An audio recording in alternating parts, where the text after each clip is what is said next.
Well, you said you wanted to talk about how I felt about you being. Now, this is where I don't understand all the language. So if I'm getting the language wrong, because I would say transgender, and is the real language, would it be, is it trans female? Yes. Yes, right. So trans female is male to female. Yes. Yes, right. Because it is like learning a bit of a new language, and you're sort of kind of not wanting to offend anybody by getting it wrong. But obviously, it's like learning a new language. Yeah. So that was what we started with. Yeah, well, technically when I first did come out to you, as I said, I was genderqueer. Yeah, you did. Yeah. I know. So that was kind of part of a journey. Because I mean, for me, it kind of started you writing your blog. And obviously I was reading your blog, which was interesting because, you say more in your blog than you tend to say to us as parents. I tended to find out more about you through you writing a blog than through you speaking. So that was interesting. And then sort of picking up through that, you were using phrases like genderqueer. So I thought that kind of terminology sort of tends to mean you're questioning, thinking, that kind of path, shall we say. So that's where we were kind of at. But then we had the conversation. Yep. Remember Christmas 2013. Christmas 2013. That's when it was. When I brought the subject up, because I thought we need to talk about this. It's not going to be an elephant in the room. We're going to have to talk about it. Yep.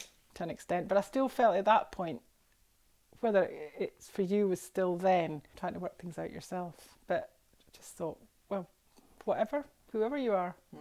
Deep down, a person's a person. And then we had to sort of, start asking you, how do you want to be addressed? What pronouns do you want to use? And it's really hard when you've known somebody for 25 years and, as a child and as a grown up, and you're using the he pronoun to change that to she. I hope I'm getting better.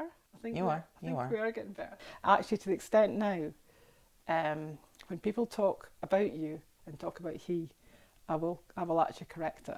I will actually say she. Because people will say things like, "Oh, you've got three boys," and I'm now at a stage where I will say, "I have 2 boys and a girl." Yeah.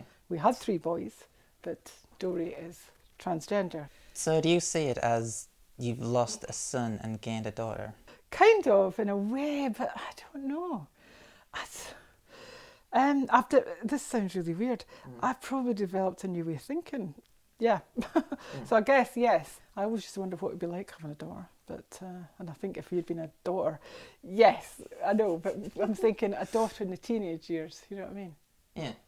'Cause I had 2 older brothers. We were described as the boys. The boys, it was always the boys. Yeah, I would think, okay, I must be one of them, so I'm just going to have to act like one of them. Yeah, so I'd pretend, I would look at them, see what they do, and imitate them in a way. Try and copy them. Yeah. When do you start thinking, I'm not happy in the gender I'm in, or as the person I am, or as what, I just don't know. I don't know any of that. Yeah, because I never told you.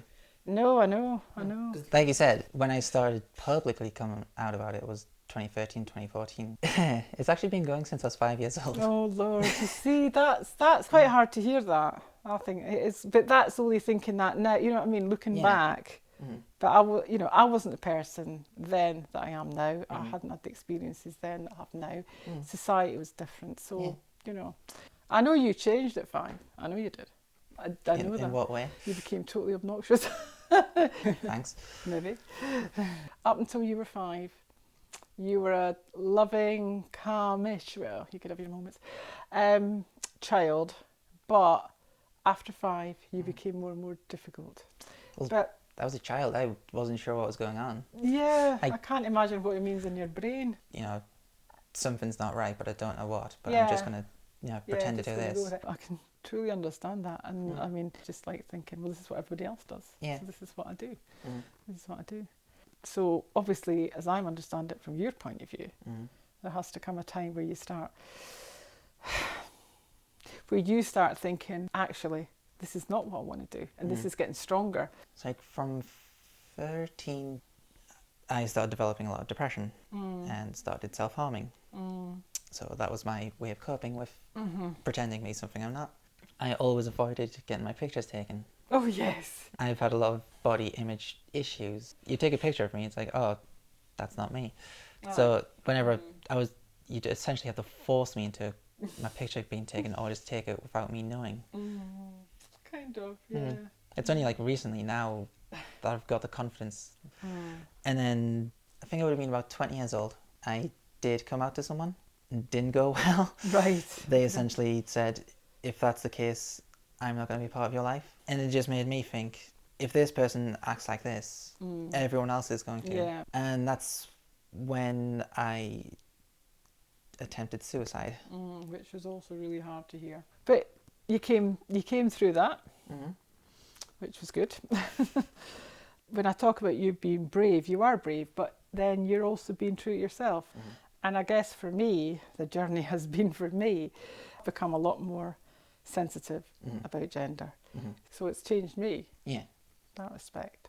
I began to start to question basically anything about gender. Why do we get so hung up about gender?